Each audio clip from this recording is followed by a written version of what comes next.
Il faut que je vous raconte l'histoire qui vit encore en moi, qui coule toujours dans mon sang et qui sera présente même au-delà de la mort. Je ne savais pas où j'étais. J'avais l'impression d'être enfermé dans une boîte. J'étouffais et personne ne répondait à mon cri de détresse.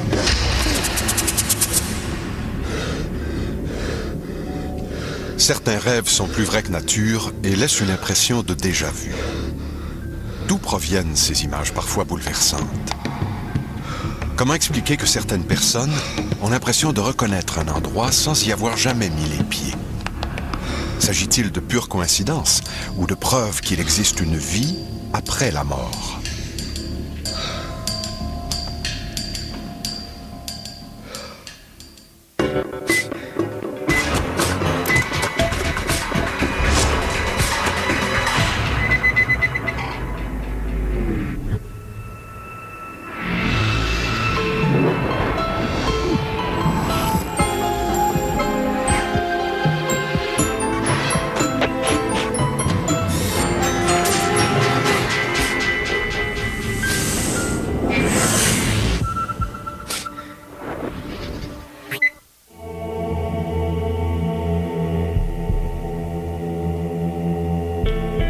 La croyance en une vie après la mort est aussi vieille que la plus ancienne des religions.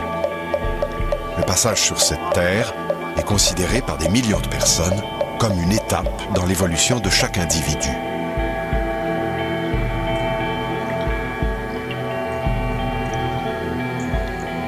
On pense que l'homme est effectivement le seul être qui peut réfléchir sur sa propre mortalité.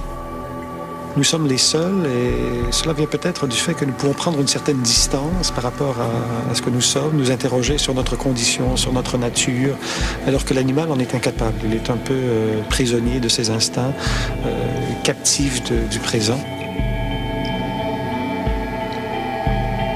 Les premiers humains avaient peur devant la mort.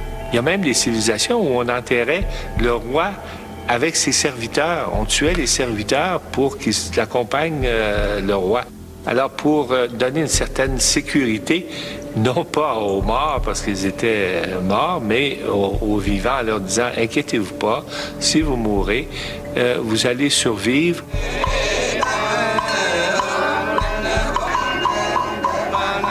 Chez les bouddhistes, on croit beaucoup à la réincarnation. Réincarnation, c'est aussi qu'on regarde la vie des gens aujourd'hui. C'est pour nous, ça nous dit que comment ça allait, sa vie précédente. Dans le bouddhiste, on est très conscient qu'il faut rembourser la dette de la vie précédente. Parce que comment on est aujourd'hui, c'est grâce à la vie passée. Et en même temps, que quand les gens sont conscients de ça, ils bien rembourser ses dettes et il s'améliore son état de pensée et ça va attirer une meilleure vie dans le futur.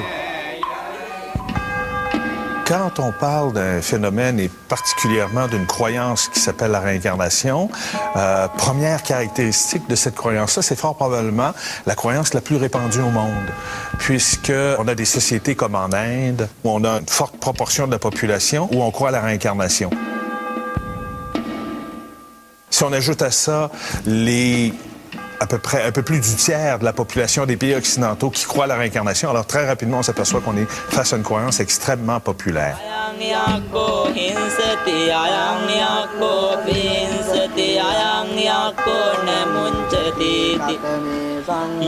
J'ai accompagné très souvent des gens qui ont été dans des vies antérieures. Automatiquement, le corps, c'est jamais moi ou la personne qui décide. Si je sais que je fais respirer une Nathalie, puis que la personne est devant moi, puis tout d'un coup, elle s'appelle André, puis qu'elle est un homme, je sais tout de suite qu'elle est dans une vie antérieure. Je l'accompagne dans ça. Je veux la faire vivre l'expérience du traumatisme qui vient d'une autre vie, qu'elle porte en elle, dans ses mémoires. Dans le monde oriental, lorsque nous revivons, si vous voulez, après la mort, nous vivons notre essence. Ce qui est intéressant, c'est la mort est la délivrance de l'essence qui était enfermée dans un corps. de la nature de la conscience, de ce qu'on appelle l'Atman. L'Atman, toujours libre. Si on regarde donc la religion catholique qui bâtit par décret dans le monde occidental le monde de l'au-delà, elle va créer à partir de ce monde-là des attentes, c'est-à-dire il va y avoir 3 lieux qu'on appelle le paradis. C'est réservé bien sûr à l'aristocratie. Il y a évidemment le purgatoire réservé aux bourgeois qui vont donc payer des impôts pour pouvoir aller ensuite au paradis, avoir la rédemption. Et il y a l'enfer, ça c'est vraiment pour les pauvres des pauvres.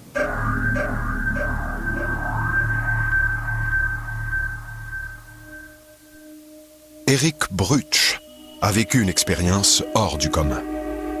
Il affirme avoir retrouvé, enfoui au fond de sa mémoire, les souvenirs d'une vie antérieure. Il a consigné les fruits de sa découverte dans un livre intitulé « À l'ombre de la falaise ». J'ai toujours demandé à ma mère d'avoir un frère. C'était pas pour avoir un frère, j'avais vraiment besoin de retrouver mon frère. C'est comme si j'avais connu un frère et qu'il me manquait. Et j'avais besoin de le retrouver. Ma sœur jumelle et moi, on était toujours ensemble. On faisait les mêmes activités. Le fait que j'aie une sœur jumelle a joué beaucoup sur la pensée qu'on a eue par rapport à Éric, parce qu'Éric demandait toujours d'avoir un frère. Il voulait toujours avoir un frère, il se sentait toujours tout seul. On reliait le sentiment qu'il avait de vouloir un autre frère au fait que nous, on était 2, comme si lui voulait être 2 aussi. Quand j'étais enfant, je me couchais le soir, puis j'avais l'habitude de regarder ma main. Je la mettais au-dessus de ma tête, puis je la regardais, je l'ouvrais et je la fermais. Je faisais ça parce que je savais que ça n'avait pas toujours été facile pour moi de le faire. Je pouvais pas expliquer pourquoi, là, mais pour moi, c'était vraiment extraordinaire de l'ouvrir, de la fermer avec autant de facilité. Parce que je sais que ça n'avait pas toujours été comme ça. Les flashs de vie antérieure viennent surtout en enfance. Puis au moins comme un quart des enfants auront des souvenirs, hein, parce qu'ils sont plus près de leur dernière personnalité. Léo Godet est membre de Espace Espirita International. Il s'agit d'un regroupement né de l'initiative de quelques spirites québécois qui désiraient se doter d'un lieu de rassemblement et de réflexion. Le docteur Stevenson, c'était un chercheur très connu, vraiment, à cause de ses publications sur les travaux qui suggéraient la réincarnation. Il a réussi à monter sur des dizaines d'années, puis avec une équipe internationale, des milliers de cas qui suggèrent vraiment la réincarnation à la communauté scientifique de l'Amérique du Nord. Donc, c'est vraiment très important. Les travaux du Dr Stevenson ont permis d'identifier un certain nombre de comportements qui pourraient être liés à la réincarnation. Par exemple, le désir persistant de retrouver une ancienne famille, ou encore la reconnaissance d'un lieu sans jamais y avoir mis les pieds. Je m'intéresse à la réincarnation, je pense, depuis que je suis tout petit. J'ai commencé à faire des recherches vraiment à ce niveau-là à l'adolescence. J'ai lu beaucoup, j'ai fait différents exercices pour arriver à avoir une vie antérieure, parce que c'était vraiment important pour moi d'aller chercher quelque chose dans une vie antérieure.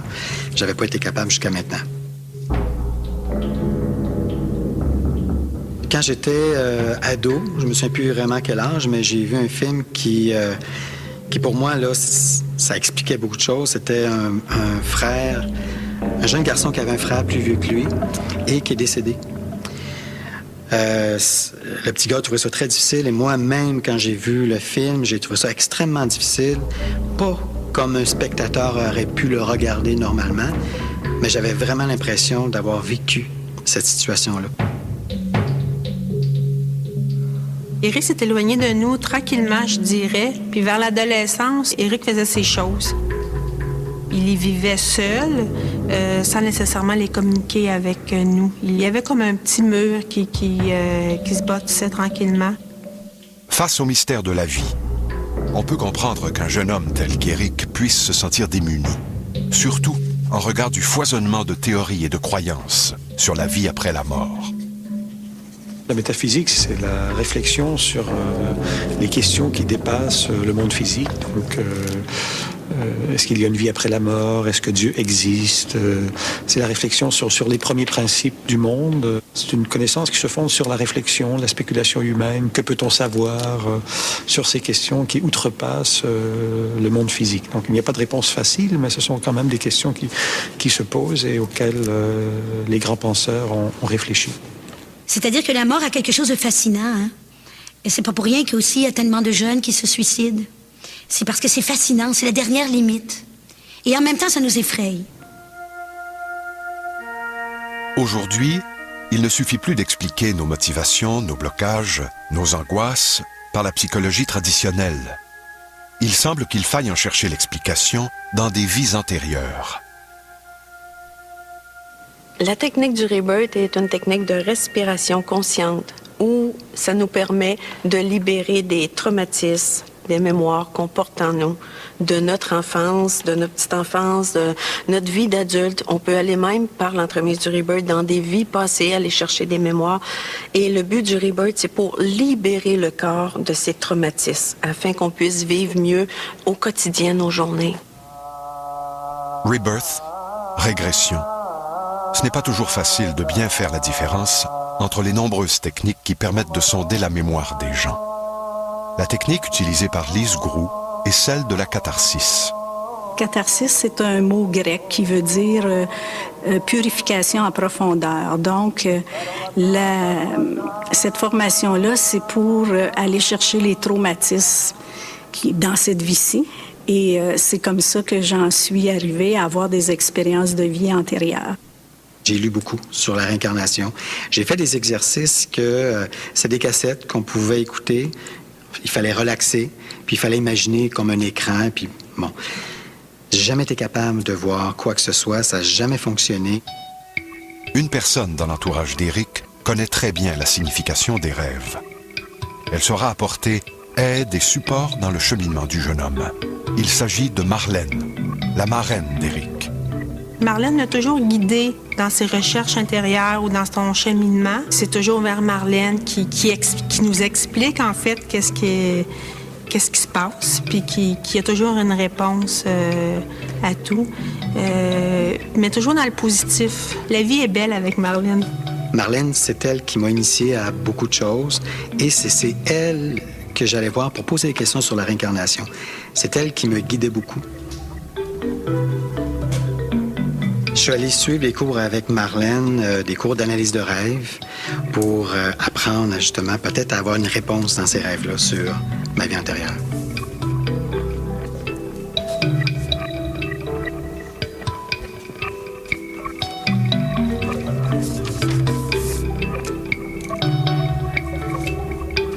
Lorsqu'on regarde la question de la perception de la vie après la mort, il y a différents modèles qui se mettent en place. Le premier modèle qu'on pourrait dégager, c'est le modèle, disons, appelons-le traditionnel, où on a la profonde conviction qu'il existe une vie après la mort, mais qui est en continuité avec notre vie ici sur la Terre.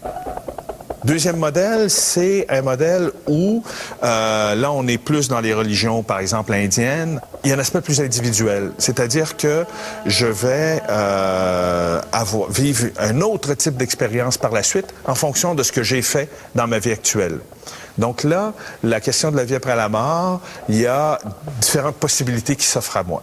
Si j'ai vécu de telle façon, je vais me retrouver dans le monde des esprits. Si j'ai vécu de telle façon, je vais me retrouver dans le monde des animaux. Si j'ai vécu de telle façon, je vais être dans le monde des dieux. Jen Gelsang Drenpa est nonne bouddhiste depuis 6 ans. Elle enseigne le bouddhisme au centre bouddhiste Kankala. Si j'avais à décrire ce qu'est le bouddhisme exactement, je crois que j'irais en expliquant que c'est un mode de vie qui intègre ce qu'on appelle la discipline morale. Alors on essaie de faire en sorte que nos actions ne nuisent pas à personne, aucun être vivant.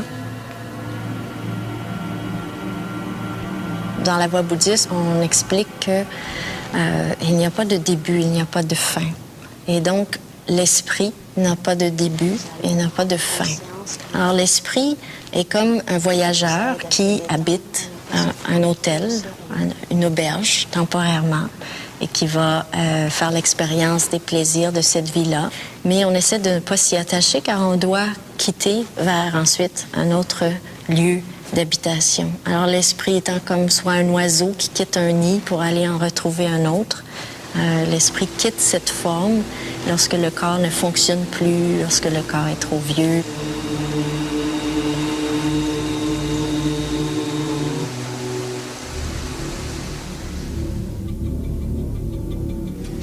Il y a un rêve que je faisais qui était difficile à comprendre, que j'arrivais pas à analyser comme tel. C'était un rêve où j'étais dans un coffre de bois.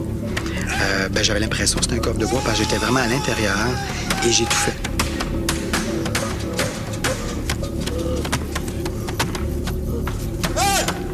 J'étouffais vraiment et je me réveillais en sursaut. C'était vraiment un cauchemar pour moi. Ça ressemblait pratiquement à une tombe parce que c'était vraiment très étroit, j'étouffais. C'était noir. Alors j'étais sûr que ça pouvait ressembler à une tombe, effectivement.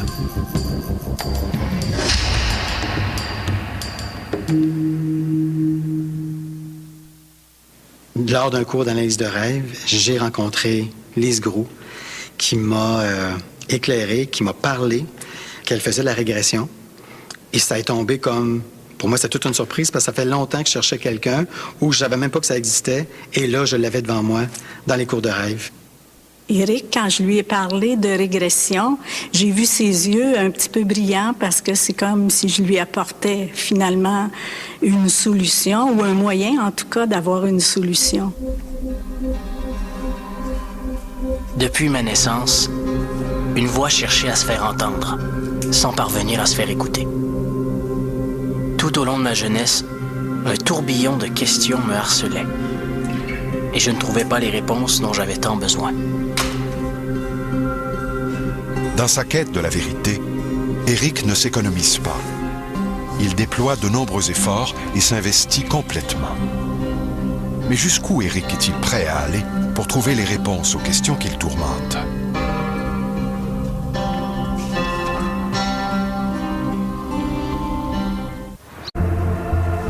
Éric Brutsch aimerait bien trouver une signification au rêve qui l'obsède.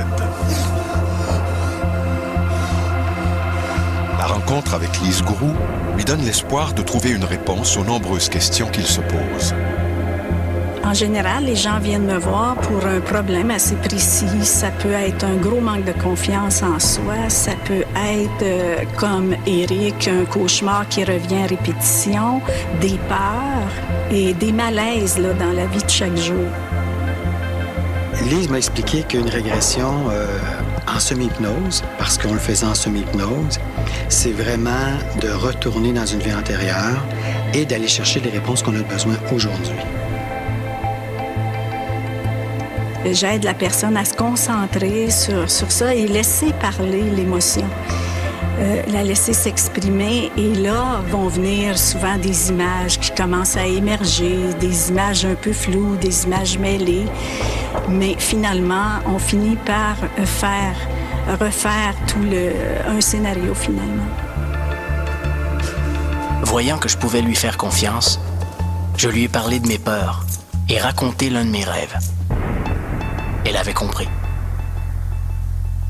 La plupart des gens en régression, tu vois, c'est de la mémoire qui est activée. Mais ça peut arriver qu'ils font une régression, puis là, sont en train de se fabuler. Ils sont même inconscients de leurs mensonges. Et jamais jusqu'à maintenant, on a pu avoir la preuve absolue, si on veut, que nous avons des informations qui nous viennent d'une vie antérieure, même si on a des cas qui sont troublants, comme par exemple des enfants qui ont des souvenirs de vie antérieure et qui vont être même accompagnés de marques sur le corps, par exemple, qui fait que ça pose question, mais jusqu'à maintenant, tant d'un côté que de l'autre, nous n'avons pas la preuve absolue.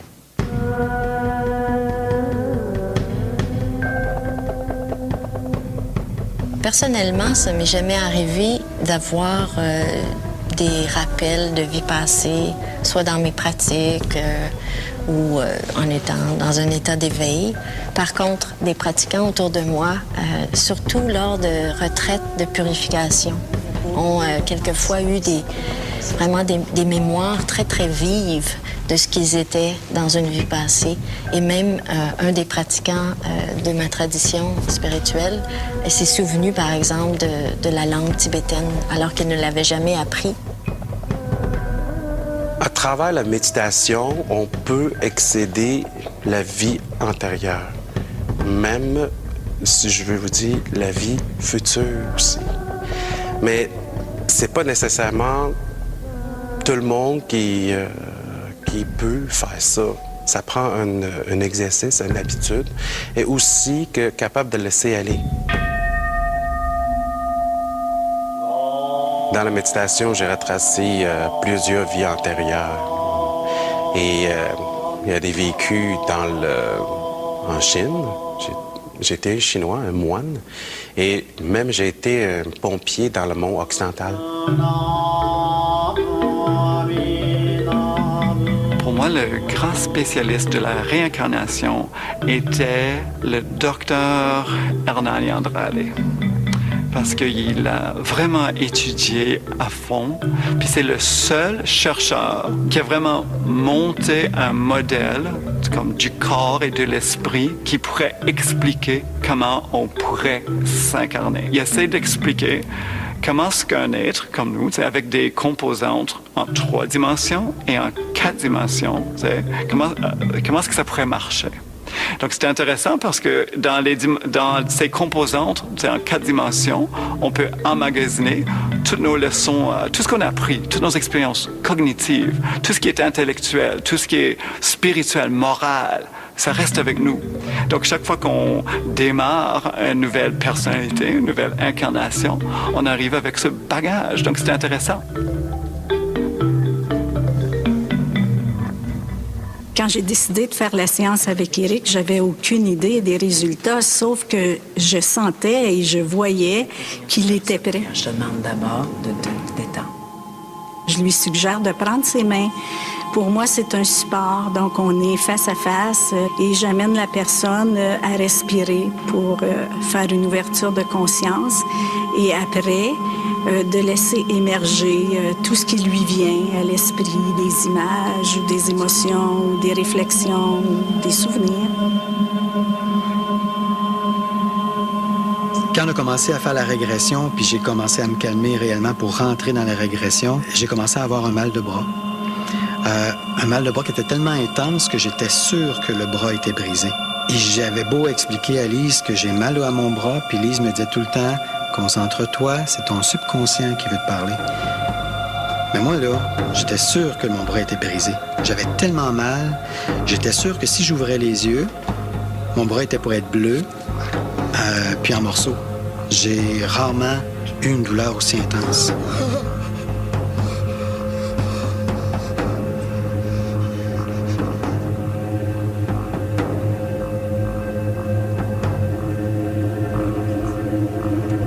J'ai poussé Éric à aller dans la douleur de son bras parce que je sentais qu'il était déjà dans quelque chose d'important. Et puis, je l'ai aidé, encouragé pour qu'il puisse aller plus profondément et accueillir les images qui sont venues. Pendant la régression, quand j'ai commencé à sentir qu'on rentrait vraiment dans l'histoire ou dans quelque chose qui venait vraiment me chercher, je disais à Lise que je veux pas aller plus loin, je veux pas en savoir plus, que c'est une histoire qui est terminée. Et Lise m'encourageait à continuer parce qu'elle me disait « T'es ici pour faire un travail, on va aller jusqu'au bout, je suis là pour t'accompagner ». On aurait dit que j'avais compris là, que je rentrais dans quelque chose de trop difficile et je savais quoi, sans nécessairement connaître quoi exactement. Une falaise. Je vois une falaise avec 2 personnes. Il y a une personne en chaise roulante et une autre derrière elle. Une femme. Je ne voyais plus la scène à distance. J'étais maintenant à l'intérieur de l'action. Je respirais difficilement. Tout allait si vite.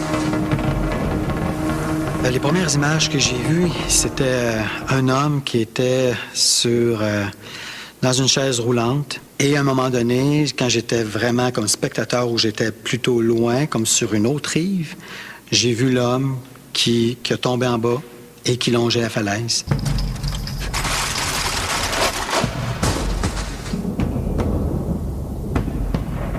Une personne qui vit une expérience de rebirth reste consciente tout le long du rebirth.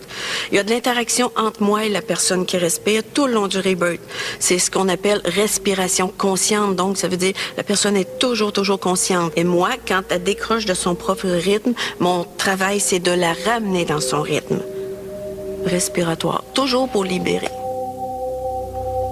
La libération pour Eric Brutsch, c'est de comprendre ce que veulent dire toutes ces images qui jaillissent dans son esprit. Les images que je voyais venaient énormément me chercher et j'ai commencé à paniquer, à pleurer. C'était extrêmement difficile. J'ai comme même de la difficulté à exprimer à quel point que c'était dur de voir ces images-là. C'était vraiment comme si j'avais déjà vécu ces événements-là. C'est comme si j'avais vraiment... c'est comme si on revoyait un film. Je revoyais un film, puis j'étais l'acteur principal, même si c'était pas physiquement moi qui étais présent. D'où proviennent ces images? Est-ce qu'elles peuvent être le fruit d'une imagination débordante ou d'une vie antérieure? Après la pause, Eric nous entraîne un peu plus loin dans le dédale de ses souvenirs.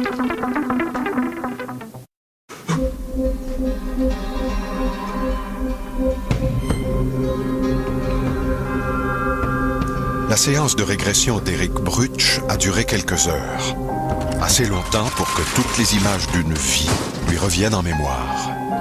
Dans ma vie antérieure, ce que j'ai vu, je m'attendais pas du tout à ça parce que les gens disaient que probablement que je me verrais en soutane, en curé, parce que j'aime tout ce qui est âme, tout ce qui est esprit. Et j'ai vu quelque chose qui venait me chercher énormément. J'étais handicapé. J'étais dans une chaise roulante. Le nom que je portais dans cette vie-là, c'était Norman. Et ça a été une vie extrêmement difficile parce que à cette époque-là, dès qu'une personne était différente, on s'en occupait très peu. Eric Brutsch affirme que c'est grâce à la séance de régression qu'il a retrouvé la mémoire d'une vie antérieure. En effet, il se souvient avoir vécu à une autre époque sous les traits de Norman. Le père de Norman ne l'aimait pas. Thelma, par contre, elle l'aimait. C'était l'employée. C'est elle qui s'est occupée de Norman. Isabelle, c'est la nouvelle femme du père de Norman. Elle est méchante. Très méchante. Mon père a rencontré, après la mort de ma mère, il est resté longtemps seul, mais il a rencontré une dame qui s'appelle Isabelle. Et c'était une femme très violente. Alors dès que ça fonctionnait pas avec mon père, dès qu'elle avait pas ce qu'elle voulait, elle venait me voir pour se défouler.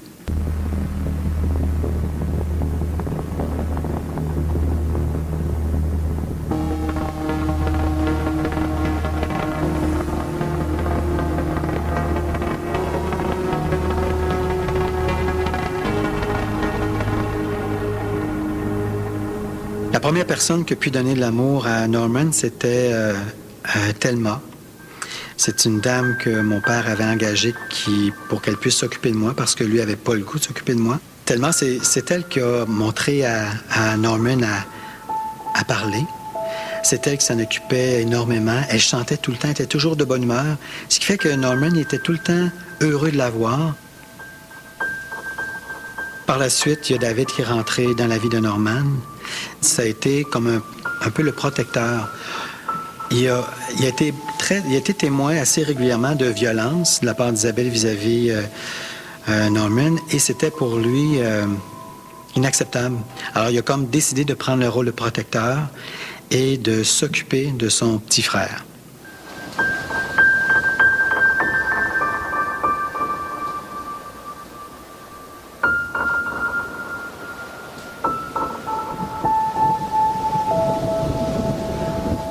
Est-ce qu'il est possible d'avoir des visions, de communiquer avec les morts?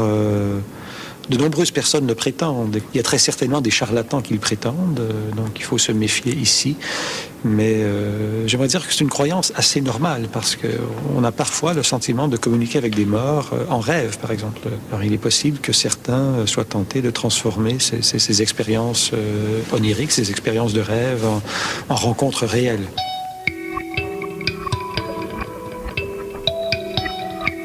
Nous sommes des êtres spirituels. La preuve, c'est que lorsque l'élément spirituel quitte le corps, on dit « il nous a quittés ». Il nous a quittés, elle nous a quittés, il est parti. Qu'est-ce qui est parti? C'est la dimension spirituelle.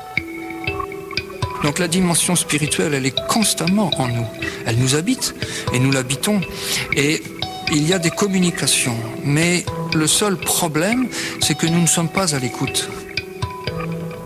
Patrick Bernard a vécu des expériences qui ont forgé et confirmé sa croyance en la réincarnation.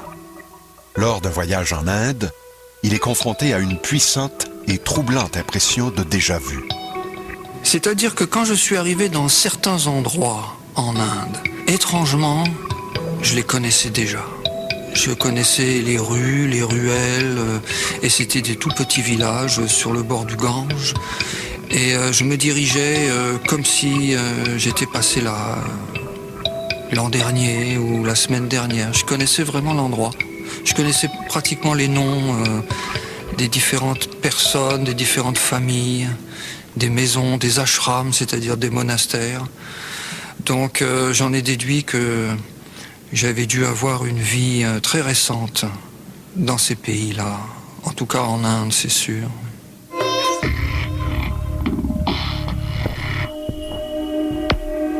David, c'est comme le frère de Norman. C'est le neveu d'Isabelle. Elle aime tellement son petit David. David aimait beaucoup amener Norman sur une falaise. Tous les deux partaient et se retrouvaient sur la falaise et restaient la journée complète là. Il faisait vivre du bon temps à Norman.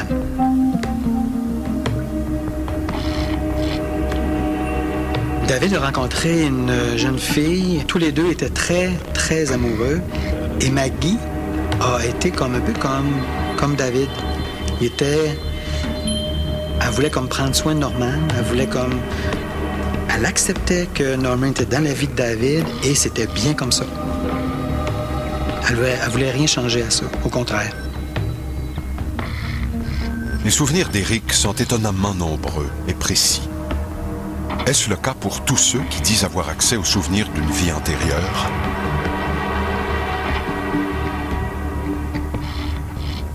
J'ai vécu une expérience de rebirth qui m'a amenée dans une vie antérieure, dans une vie de monastère.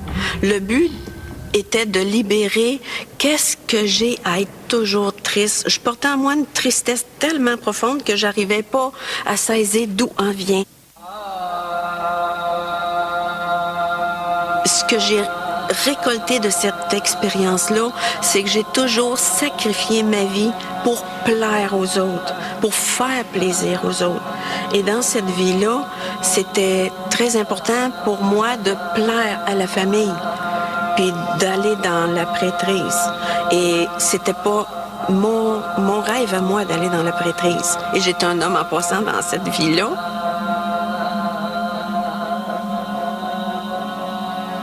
Qu'est-ce que je fais ici à m'ennuyer comme ça, puis tout ça juste pour plaire à mes parents?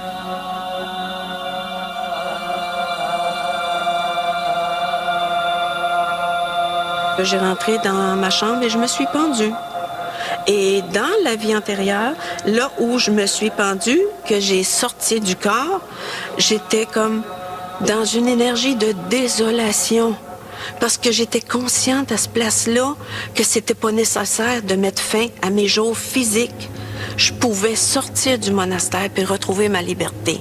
Mais j'étais incapable de le faire de peur de déplaire à mes parents. Si la réincarnation existe, est-il possible de penser que nous portons en nous toutes les blessures, toutes les douleurs et les peines que nous avons vécues? Pour Éric, la réponse à cette question semble aller de soi. Le vécu de Norman fait surgir en lui des émotions aussi vives et intenses que s'il les avait vécues dans sa vie actuelle. Maggie, un jour, elle se promenait puis elle a été violée. Elle a été agressée par un homme. Ça a été terrible, très, très difficile pour Maggie et pour David aussi. Et je pourrais dire qu'à partir de ce moment-là, tout a commencé à tourner au noir.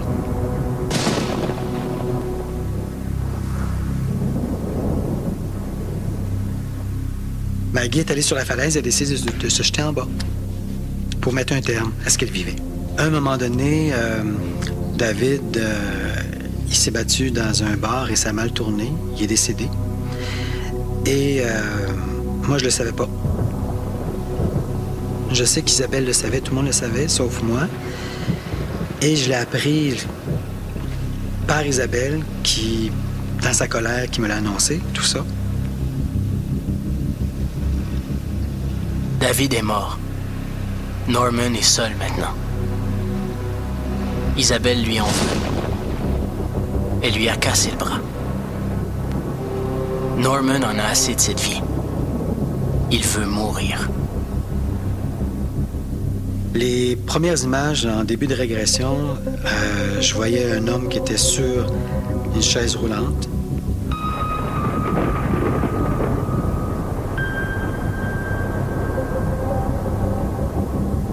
Les premières images que j'ai pu voir, j'ai pas nécessairement pensé que c'était relié à moi ou que c'était ma mort comme telle, mais je savais qu'à quelque part, qu'il devait avoir un lien.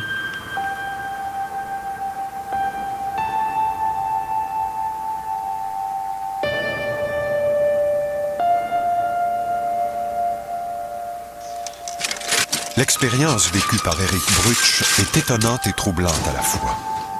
Elle soulève bien des questions. Nous verrons de quelle façon cette expérience s'est avérée positive pour Eric.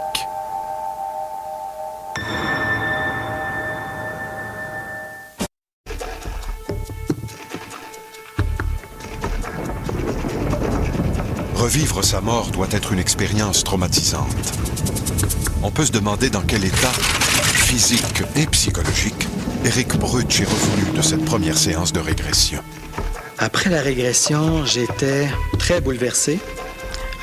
Physiquement, j'étais...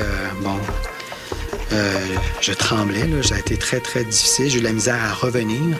Et pendant 3 jours de temps, j'ai vécu un peu, on aurait dit, comme un genre de dépression. Je me suis, on dirait, pratiquement enfermé. Je voulais pas parler à personne.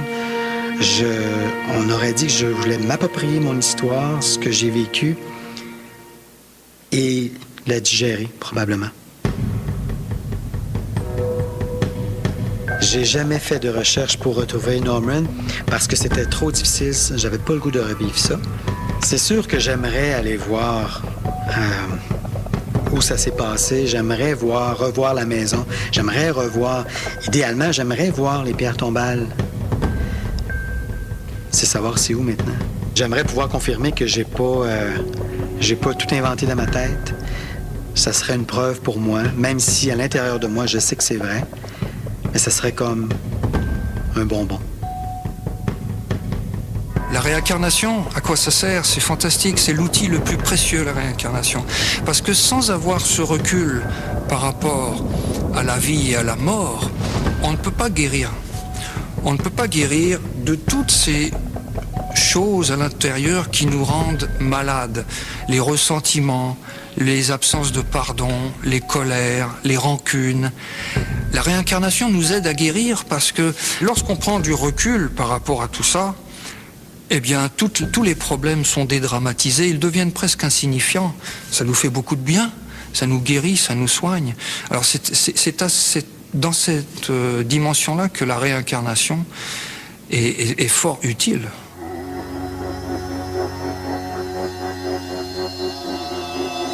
La réincarnation, selon la voie bouddhiste, n'est pas la renaissance du je, du soi, avec toute sa personnalité qu'il avait, toute son existence qu'il avait dans sa vie passée. Mais c'est plutôt la continuité de qui nous étions. Alors, plutôt que de dire « je reviens », c'est plutôt « je continue ». Et tout ce que j'ai entamé comme action va demeurer en potentialité dans le continuum de mon esprit. Et cette continuité va m'amener à une nouvelle personne.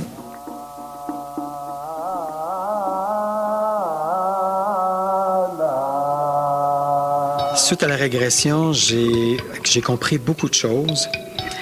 Mes peurs, j'avais des peurs que je vivais, que je comprenais pas avant. Maintenant, au moins, je peux comprendre pourquoi.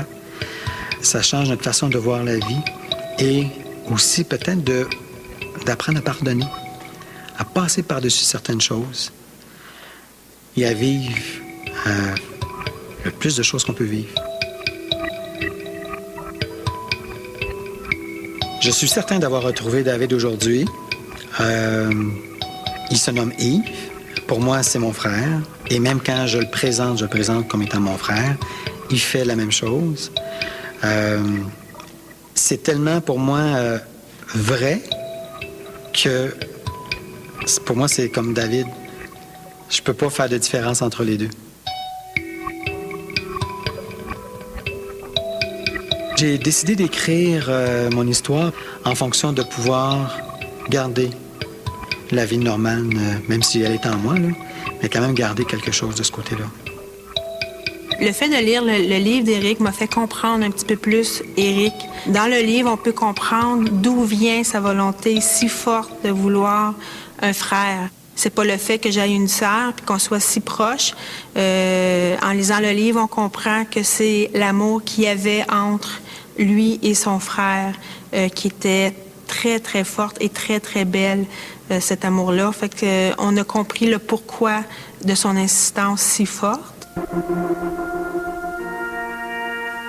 Ce qui était angoissant autrefois, c'était de savoir si on allait être damné ou non. Est-ce qu'on allait être condamné à l'enfer ou est-ce qu'on allait avoir accès au paradis donc pour le restant de ses jours. Donc c'était une source de réelle angoisse parce que il y allait après tout de toute l'éternité, c'est-à-dire passer son éternité en enfer ou au ciel.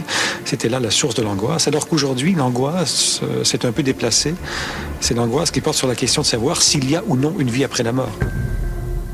C'est une certitude qu'il y a une continuité et qu'il y a une vie possible après la dissolution du corps. Si vous prenez toutes les révélations du monde, le Coran, la Torah hébraïque, la Bible judéo-chrétienne et toutes les autres traditions, vous avez un miracle d'universalité parce que toutes ces écritures-là stipulent bien qu'il y a une continuité de l'élément vital au-delà de la dissolution du corps.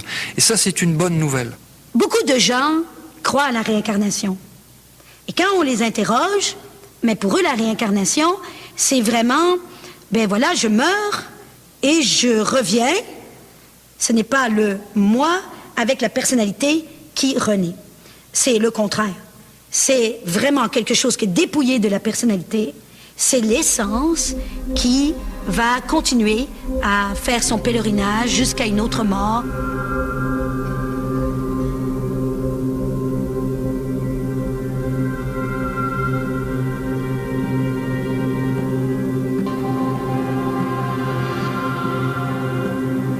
La mort, pour moi, c'est une continuité. C'est on quitte le corps, on a terminé l'expérience dans le physique et on continue sur un autre plan. Mais on continue notre évolution. Pour moi, la mort, c'est juste comme si j'enlève un morceau de linge puis je l'abandonne là. Je suis pas attachée au corps physique et je suis convaincue qu'il y a plus que ça. À la mort du corps physique, qu'est-ce qui reste et qu'est-ce qu'on perd ? En fait, on perd le corps. Il faut remettre les pendules à l'heure. Nous ne sommes pas des êtres matériels qui avons une expérience spirituelle. On est vraiment des entités spirituelles qui avons une expérience dans la matière. Donc à la mort du corps physique, c'est nous qui perdons le corps. Mais le corps, lui, retourne aux éléments. Et nous gardons nos expériences, nos souvenirs, nos désirs, nos pensées. Tout ce qu'on n'a pas pu faire dans cette vie-ci, on va pouvoir le faire dans une vie future. L'histoire d'Éric ne pourra jamais être vérifiée ou prouvée de quelque façon que ce soit. Mais la volonté et la détermination avec lesquelles Eric s'est lancé dans cette quête de la vérité font réfléchir. De quoi est faite la vie? D'où viennent les émotions, les sentiments? Qu'est-ce qui fait que nous sommes si semblables et si différents à la fois? La réponse à ces questions réside en chacun de nous et c'est à chacun de nous de la trouver.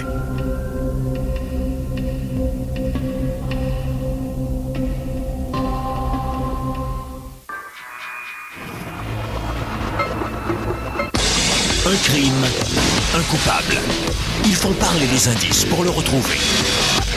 Découvrez les toutes dernières technologies utilisées par les agents d'investigation pour retracer les criminels. Voyez les nouveaux épisodes d'Experts en crime dans un instant à Canal D.